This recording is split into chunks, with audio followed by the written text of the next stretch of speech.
So hi everyone. Thank you for joining us today. My name is Shahab. I'm a senior marketing executive for University of Liverpool Online, and I'm joined today with Robert Jackson, who is the head of student services, Sophie Robinson, who is the student experience officer, and also Nicola Birch, who is the admissions manager. In this session, I'll briefly introduce you to the University of Liverpool Online, and I'll highlight the university's well-known global structure and reputation. I'll then pass over to Rob, who will be providing an insight into how you'll be studying and the support you'll receive at Liverpool Online, followed then by Sophie, who will be highlighting the student experience. We'll then be passing it on to Nicola, who will then discuss the admissions and enrollment process. We also have time for a Q&A at the end of the session, so do feel free to drop in any questions that you have on the chat as we go, and then we'll review these and pick this up as we go. Just to let you know also that this webinar is being recorded and we'll be sending these out to those who have registered. So I'll just give you a quick introduction of the University of Liverpool. So the University of Liverpool is a well-respected UK university. It is a founder member of the Russell Group, which is a group representing the 24 universities in the UK, and the strengths in many areas, including health, computer science, and management. The university has a significant number of international students, many online students, and is associated with the 9 Nobel laureates and is ranked in the top 200 universities worldwide. The university has been a pioneer in delivering the higher online education since the year 2000. The university also has been rated a gold in the Times Higher Education Online Learning Rankings for 2024, which further highlights the university's excellence in delivering higher online education. The online master programs offered by the university are designed to work around you as a part-time postgraduate student. And likely as an international student, although we have many UK-based students taking our course as well, you will have the opportunity to engage with materials in your own time through a virtual learning environment. There are also some live sessions, but they are usually not compulsory for you, though they are a good opportunity for you to engage with other students in those sessions. Um, you have a strong community behind you as well, and try to ensure you that our online students have a good level of engagement with fellow students and teaching staff. The course materials developed by staff are designed for online environment, and our online programs are much more than just reading a reading list. They are interactive, they are challenging, but there is also a high level of support from academics and student support team to ensure that our students are successful in their studies. Students who successfully complete their studies from the University of Liverpool are awarded a Liverpool postgraduate degree certificate, just same as those who took their program on campus. I'll now hand over to Rob, who will be discussing the studying life here at University of Liverpool Online. Brilliant, thank you. Hello, everyone. Lovely to see so many of you join us, and hope you're looking forward to joining us kind of around the new year. So, just to get started, I wanted to cover how the first few weeks will look, and look at maybe what to expect. Because I appreciate that's maybe the first question that a lot of you might have, and I thought it'd be good if we could break it down maybe into the first 3 weeks because they're quite pivotal in your kind of study journey and as you start to study your program. So starting off with week one, I think it's well worth noting that on the kind of first day that your program starts, you'll get access to the induction module. And within there, it's kind of runs for 2 weeks, but it's fully designed to kind of help you settle in. So really kind of taking it step by step, because we appreciate there might be a couple of nerves, people might be worried about joining a new program, or you might not have studied in a long, long time. So it's a great chance to kind of come back to your studies, get used to everything, and then kind of start to really get into your the additional resources and additional things that we provide. So I think it's worth mentioning that within there's lots of different resources, bits of information. There's the introduction to the induction assignment as well, which I'll cover just in a second. But ultimately, as I said, that kind of step-by-step process just to get you used to things to kind of help you settle in.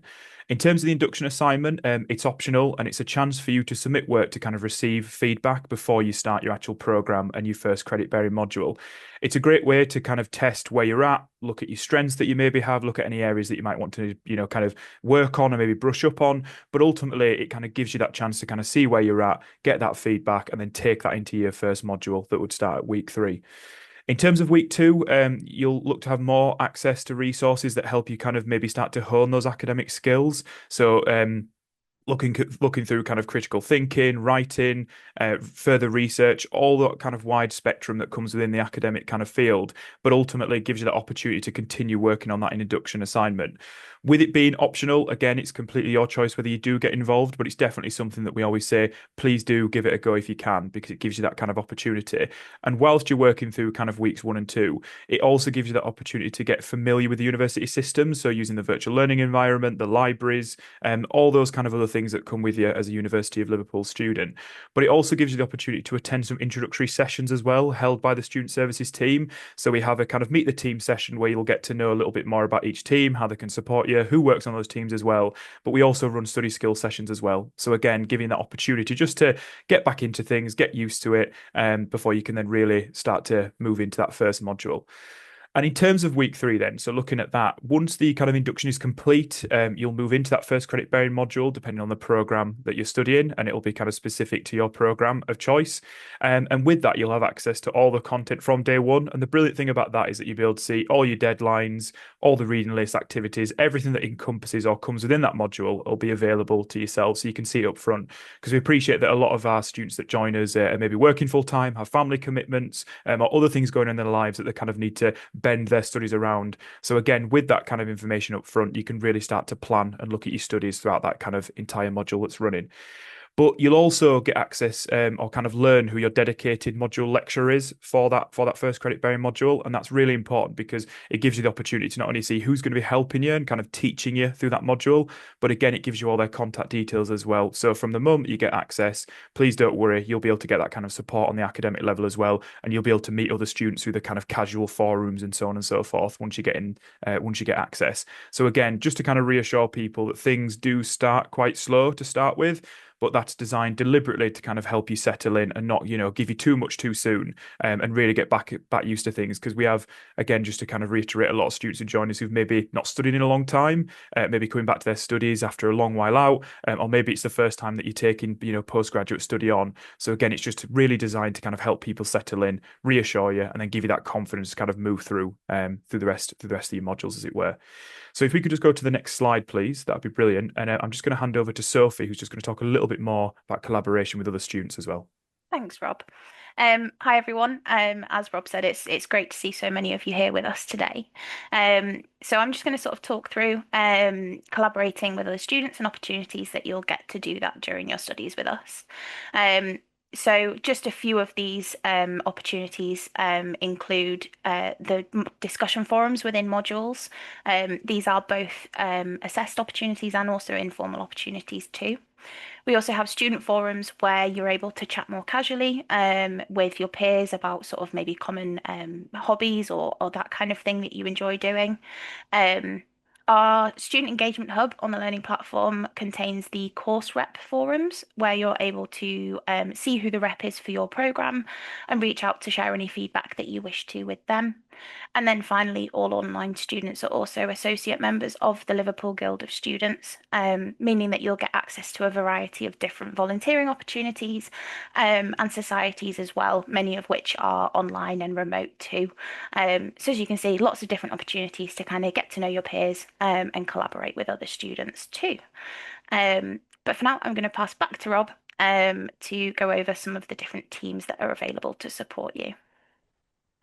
Brilliant. Thank you, Sophie. Yeah, and just to kind of pick up on what Sophie said there, we appreciate that kind of studying at any level, undertaking your postgraduate research at the for the first time, whatever situation you're in, it can bring a lot of different challenges. And we just want to kind of reassure you before you join us that we've got lots of different teams, as you can see across here, who've got a number of mechanisms and kind of supportive processes in place to help you should you be struggling, or again, if you just want to go for some advice. So just to kind of run through them very quickly before I go into more detail about a couple of them, is that we've got the student support team there, so kind of helping with your more general queries, study skills from more academically focused, disability support. So for any of our students who are joining us who've got additional needs, again, they can provide additional support there, and we'll go into that in more detail in a moment. And then finally, we've got student experience, which Sophie will be taking us through, which again kind of encompasses all those things that Sophie just mentioned and more. But ultimately, these teams are here to kind of, with the student focus at the kind of forefront of their minds, doing different things and supporting in different ways, but ultimately here to support you should you need anything throughout your program.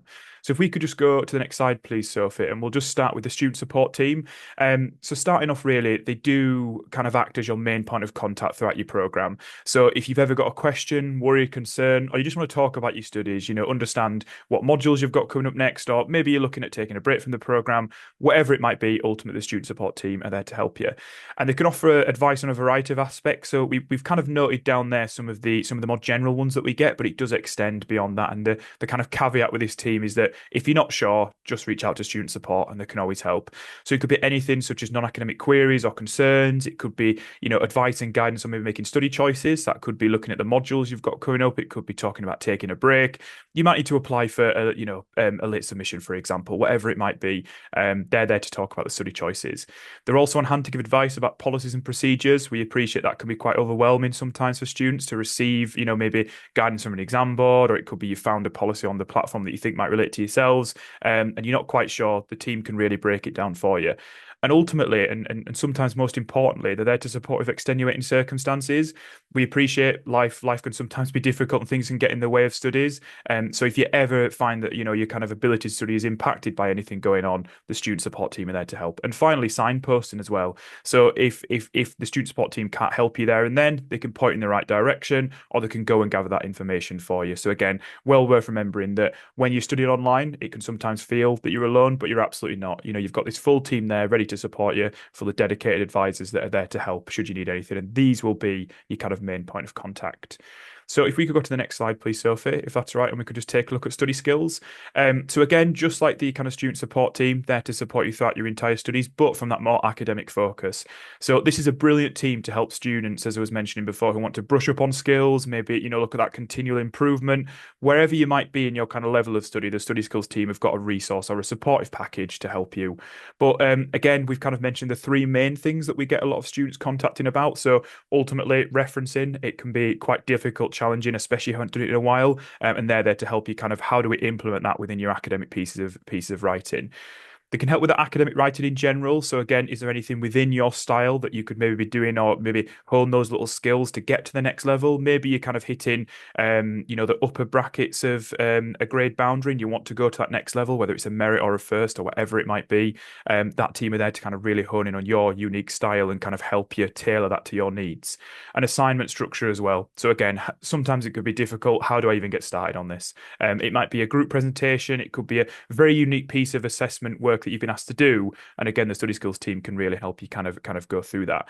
And a lot of the work they kind of do and a lot of the resources that they provide live and exist within the Study Skills Hub, which you'll have access to from day one.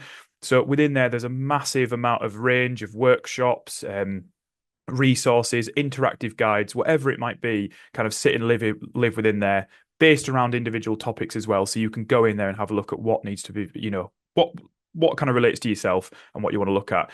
But most importantly, they offer bespoke one-to-one sessions as well, and kind of wider workshops with other students. So don't be ever afraid to reach out to this team should you need to. What we like to do is look at your individual needs, as we keep mentioning, tailor sessions and kind of lesson plans, as it were, to yourselves. And then that is really in a collaborative work environment with you to kind of give you the best skills that are needed. And again, you can have as many of those as you like. And we like to offer them sometimes in a bit of a package of support as well, because we appreciate that obviously the continued learning that's needed to kind of, keep working at your own skills and then obviously improve those grades as you kind of move forward. So again, a really vital team, and just there throughout your entire studies, whether you're just starting in the induction, like we mentioned before, or maybe you're moving through your more, kind of taught modules, or it could be as you get towards your dissertation. There's definitely a resource and a supportive session from the study skills team, because they're on hand and they're always there for you where needed. So again, just another kind of avenue of support if needed.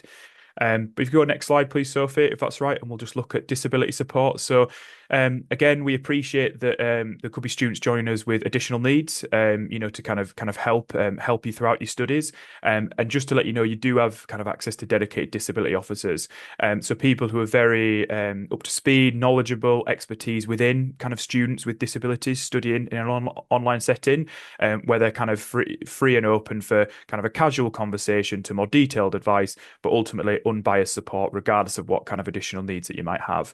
And the way that we support our students with a disability is through our kind of in-house reasonable adjustment plans, which is a brilliant kind of process we've got.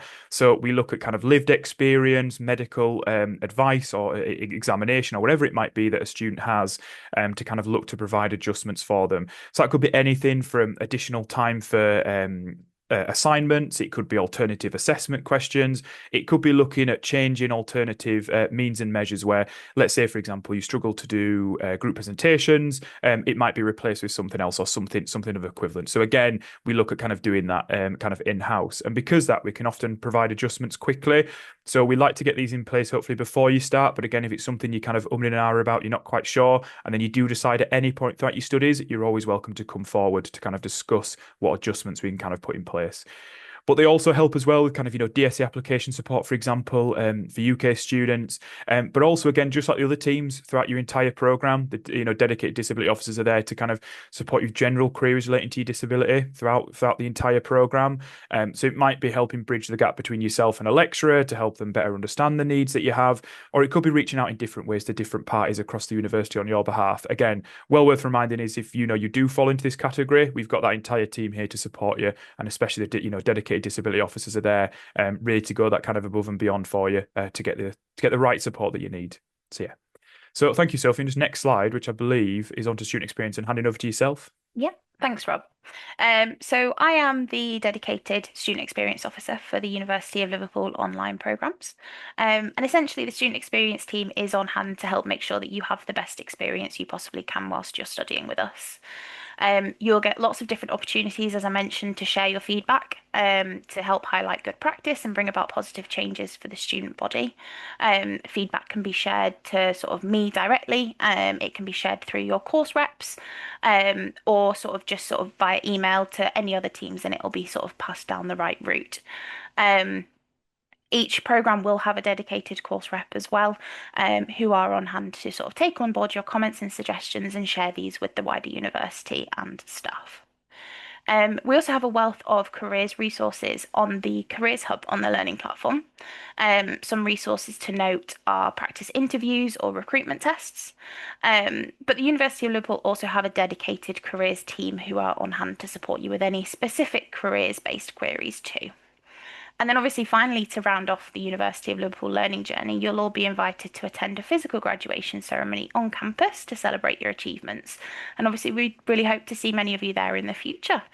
So as you can see, student experience deals with lots of different areas, but it all sort of comes down to that keyword of experience and just making sure it's the best it can possibly be for you.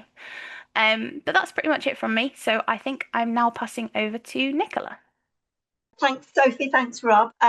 So I'm going to go through how to accept your offer.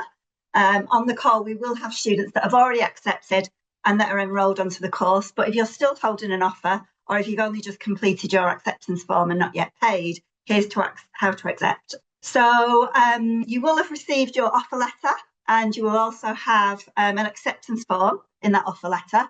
You need to complete this to begin with. And then you'll also have received a payment plan.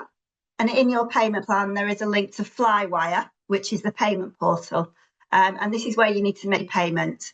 You'll need your payment ID, which can be found in your payment plan, and your date of birth to make your payment.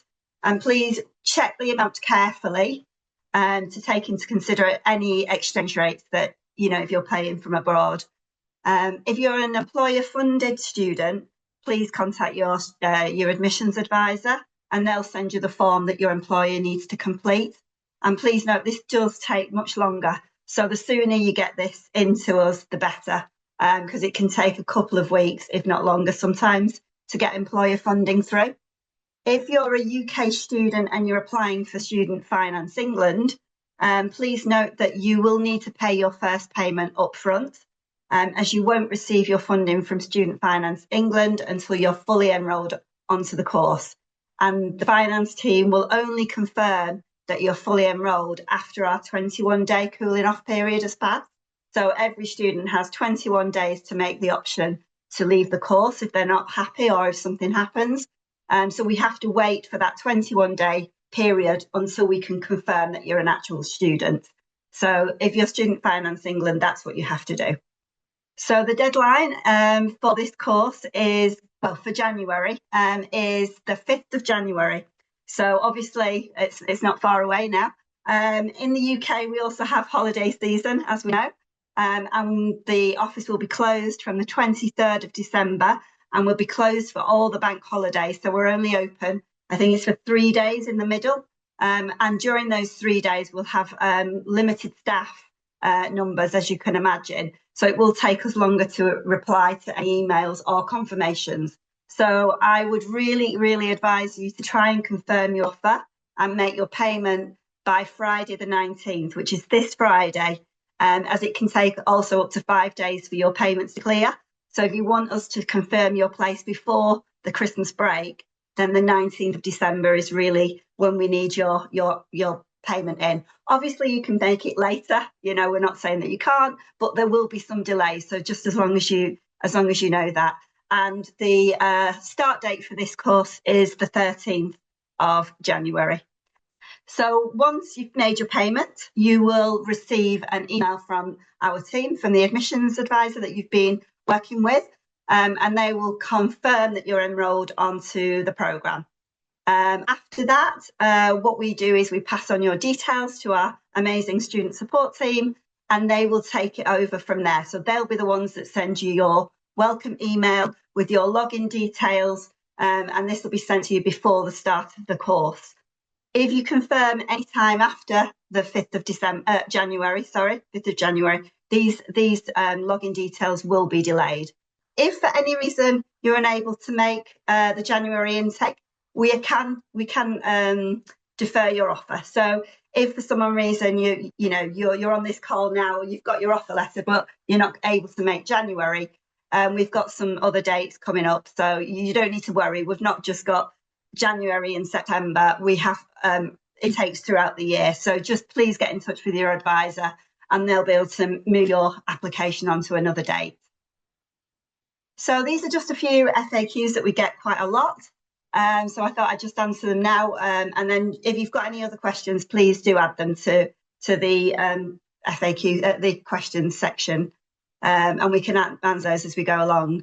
So how does the online study work? Well, actually, Rob's probably told you more about it than I need to. So as an online student, you've got access to the virtual learning environment. And this is where you'll find your timetable, view interactive lecturecast, and contribute to the discussion forums that we've already spoken about. And this is where you'll also submit your assignments. You'll also be allocated a tutor for each module who will guide you through your studies and run online tutorials for you and mark your assignments. Another one we get a lot is, do I need a visa? And the answer is no. You can study online programs from anywhere in the world, and there's no requirement for you to attend the Liverpool campus in the UK to complete your studies. So this means you don't need a visa to study your degree. What are the technical needs? This is another one we get a lot. So as you are aware that you'll need access to a computer with an internet connection to log on to our virtual learning environment. This works across desktop, tablet or mobile devices. So you can access your learning materials at any time, anywhere in the world. It's been specifically designed for that. So yeah, you don't need anything more technical than that. Can I spread these payments? And yes, you can. So we allow you to spread the payments across the duration of your studies. You can pay monthly. That's a lot of our students that choose to pay a monthly payment plan. And you can set these up, right from the beginning, so they come out at the same time each month. Or you can pay all of your course up front. It's entirely up to you. And then finally, how much time do I need? So Each 15 credit module is typically studied over an 8-week period, and the recommended study time is around 20 hours a week. So studying for your master's degree is a commitment, but our teams are here to support you during your studies. And obviously, like Rob said, and Sophie said, we're here to help. So if you've got any problems with your studies, then please do reach out to the student support team and they'll be able to help you if you need to make pause your studies or anything like that. And then finally, will my award say online? We get this all the time. So your certificate will be exactly the same as an on-campus student. So it won't mention online at all on your certificate. The only place it does mention the mode of study is on your transcript. So your award, your certificate is exactly the same as on campus. And as Sophie said, you will be invited to graduate on campus as well, along with the other students during that cohort. Yeah, this is just the contact page. So if you want to contact us any further, it's just online.liverpool.ac.uk/contact. And if you're ready to apply, it's the same link /apply. So just to go on the last and final slide, just a big thank you to all of our speakers and the insights into studying for Liverpool online. And I suppose we have some time now for any questions that you have. So if I could read out the first question, and I'll hand it over to the panelists. So the first question is, how does the scoring get allocated for each module, and are the 15 credit proportional to the assignments, or are they weighted? I can take that one if that's okay. So in terms of each of your modules that you join in, when you kind of get access to each of them, you'll be able to see the exact assignments that are assigned to that module with the deadlines and everything, as I kind of mentioned before. And as part of that as well, you will be able to see the weighting of each as well. So within there'll be some kind of more casual assessments and assignments that aren't weighted to anything, that are just to kind of help with your learning. But there will be things in there like assignments, group work, or a discussion forum, for example, depending completely on the module that's kind of how it's set up. But each of those will be kind of weighted. So one might be 50%, another 30%, and so on and so forth. But ultimately, after all those are completed, it equals up to that kind of 15 credits there. In terms of how they're scored, obviously it's on a percentage base. So kind of depending on the assignments you do, you'll be given that kind of percentage back. Then that obviously then equates to the overall percentage of the weighting, and then the 15 credits, and you'll get a final module score as well. Thank you, Rob. So another question is it possible for me to complete my master's plan in mental health within 1 year if I enroll into a higher course load? Yeah, you want to take that one, Nicola? Yeah, I'll go take for it, this please. one. Yeah, so there's a few on this one. So no, we can't accelerate your studies. So the courses are 24 months. So we can't make it any shorter than that, unfortunately. But you do also ask about whether you can attend the ceremony, which yes, you can. And also you've asked about visa procedures for Oman citizens. As we said, you don't need a visa to study here. If you wanted to come to the UK for your graduation, then I would contact the student support team nearer the time, and they'll talk you through the visa procedures. Thank you so much, Nicola. So another question is, to what extent will we be assessed on group work? How can students best organize themselves around group work and give potential challenges due to different time zones, such as private and work commitments? Yeah, I can take that one. So, the first kind of caveat with that is that it completely depends which program you're on. Some programs do have group work, some modules do, some don't. But let's just, for the case of this, say that so that you do have group work within there. In terms of the extent of it, it would only be kind of once within a module. It wouldn't be every module, but again, as I said, it would be outlined from the start whether you are in group work or not.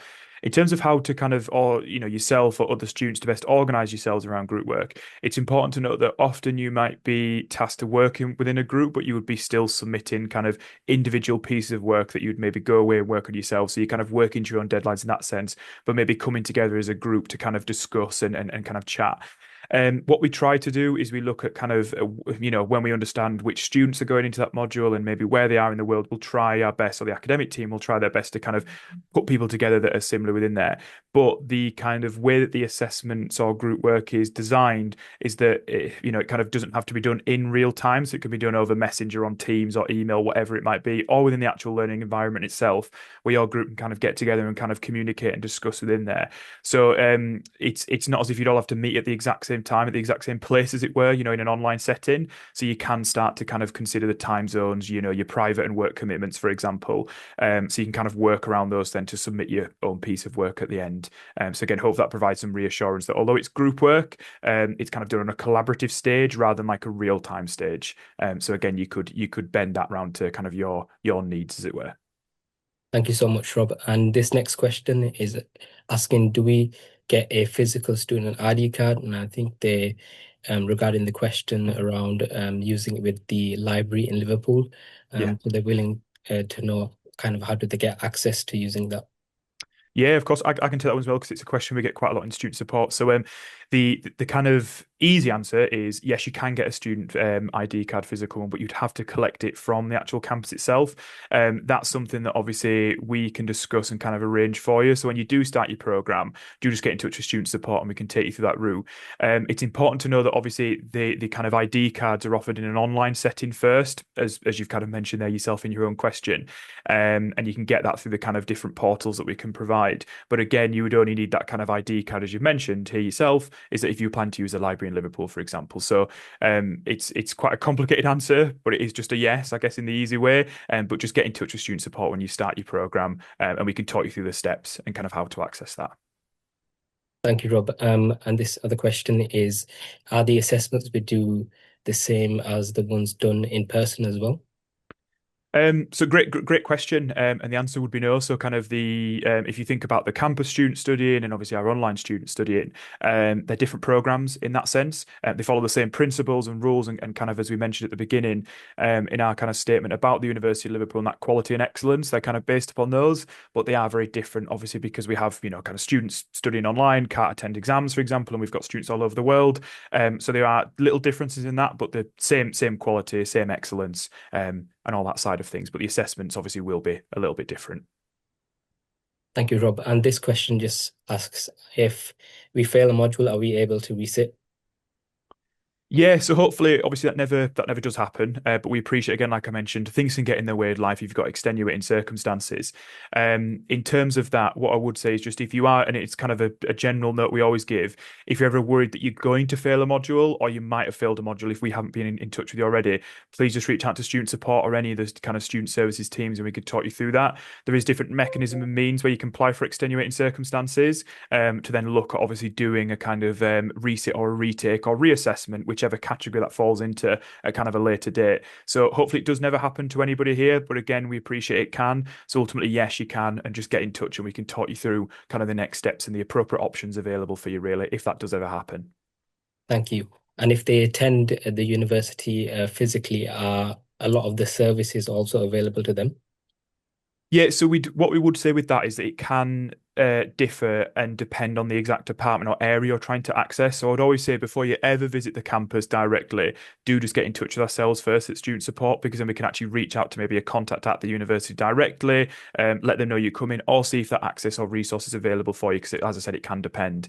So do just get in touch, like I said, and we can kind of put you in the right place and put you in contact with the right people.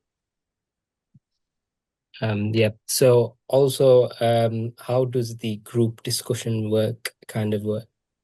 Yeah. In terms of the assessed kind of discussions, about to call them, or discussion forums, so I guess that's the easiest way of saying it. So when you enter the module and say you are presented with a discussion forum itself, you'll be given a question or scenario or case study, whatever it might be to kind of tackle. And within there, it would be maybe the option that you would submit an initial post where you're kind of saying your thoughts and feelings, but some of them might also ask you to kind of respond to other students in there as well, to maybe either provide your viewpoint or agree with their viewpoint, or potentially even provide some critical analysis, for for example. But please don't worry with the discussion forums. The way it kind of works is that the instructions are given to you up front across a kind of timeline or however long it's, needed to take. And then within that, you would then post in that discussion forum back and forth. There's also the option as well that like the lecturers might get involved as well, and they might prompt things or they might respond to you so you can respond back to them. And again, it just creates that really nice collaborative kind of environment for you to be kind of posting yourself, reading other people's posts, and kind of working in a collaborative way with other students that way. Thank you so much. And just also speaking about lectures, are they recorded? And is it also accessible for them to view later for others in different time zones? Yeah, no, absolutely. So, kind of the lecture casts we have are kind of standalone, almost like interactive, not video formats, but you can kind of be accessed at any point at any time. But wherever there is any sort of live session, whether it's a Q&A with the tutor or a bit of a seminar kind of feel, whatever it might be, all of those will be recorded and then kind of posted within the module announcements page. So please don't worry. We appreciate, again, we've got students in, hundreds of different countries, all the other, kind of personal commitments going on as well. So if you can't ever make one of those sessions, it will be recorded. And what we always suggest is that if somebody hasn't maybe gone along and asked the question you would have liked to have asked, you can always just email your tutor after, or your lecturer afterwards, I should say, and they can just provide you with the detail or kind of have a little bit of a separate chat as well. So if you ever miss anything, don't worry, it's recorded and you can get in touch afterwards as well.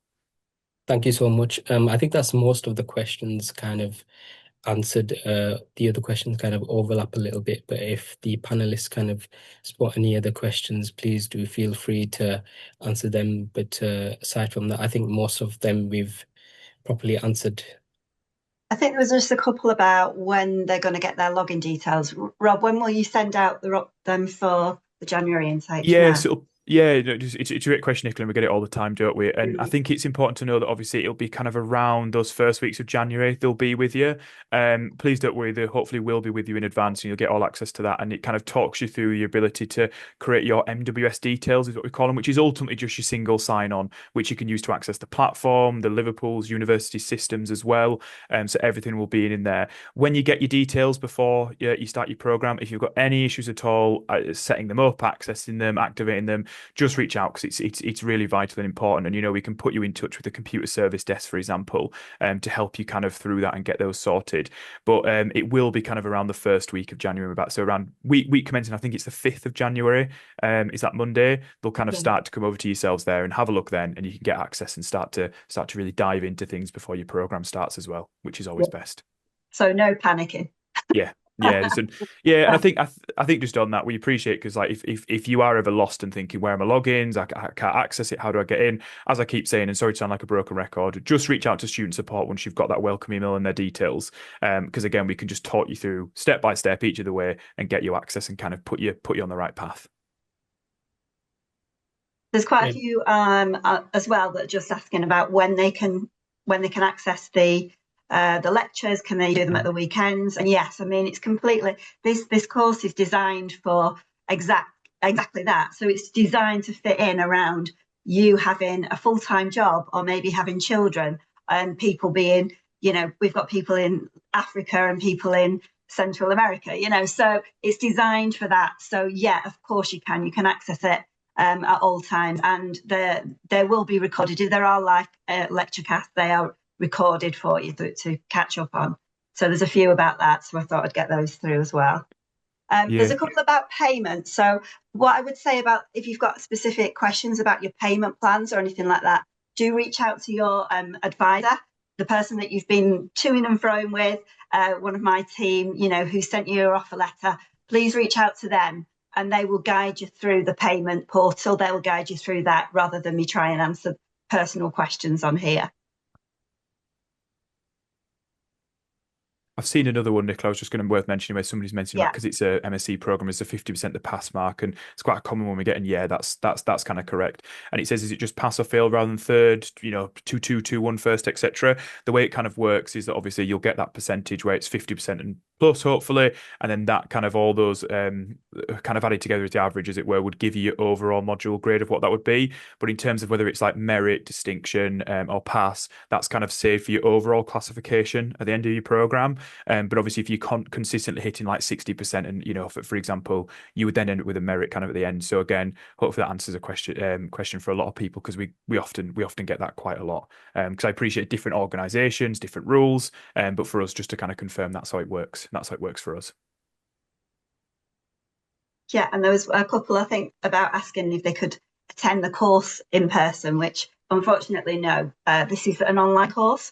Like Ross said, you can go into the university if you need to for different reasons, and please get in touch with student support beforehand. But the course is an online course. There's no dropping into a lecture in the University of Liverpool for this course. And there's another one here that's quite topical at the kind of conversation around using AI for kind of your assessments and kind of even creating a support plan for each module. We do appreciate kind of at the University of Liverpool that AI is an emerging kind of system and kind of on the forefront of everything at the moment. But we do have some specific guidelines of kind of how AI can be used responsibly within your work and especially for referencing and so on and so forth. Not only just in the Study Skills Hub, but also some like published guidance as well. So I definitely recommend that if that is something you were planning to use within your studies or kind of how you would be using that appropriately, do always review those details before you kind of decide to use anything, just in case, because we don't want anything to kind of, pull up in academic integrity kind of issues or anything like that. But again, it can be used appropriately, but in the right means. So do have a look when you can, when you first start. That's just one that's worth mentioning because I appreciate it's kind of at the forefront of everybody's mind at the moment. And there was a couple just about the 8-week modules, just about the time. This one here says the study and assignment, is it completed within the 8 weeks, Rob? What was that, so Nicholas? So if it takes 8 weeks? The 8 weeks modules, is the assignment completed, study and assignment completed within those 8 weeks? Yeah, absolutely. Yeah, so it's all built in terms of those 8 weeks, where it'll include your resources, the access to all the assignments and everything like that. So your study duration and period is kind of split within there. Worth reassuring people that the modules are deliberately spread out to allow that time, so you can not only do the wider research, but look at the reading lists, but also give you time to kind of ask any questions to the lecturer and tutor, but also then actually do the assignment itself. So it kind of gives you that kind of full 8 weeks to kind of digest everything and then submit your work, for example, because there might be something at the mid module, something at the end, and it gives you that time to kind of really get into things.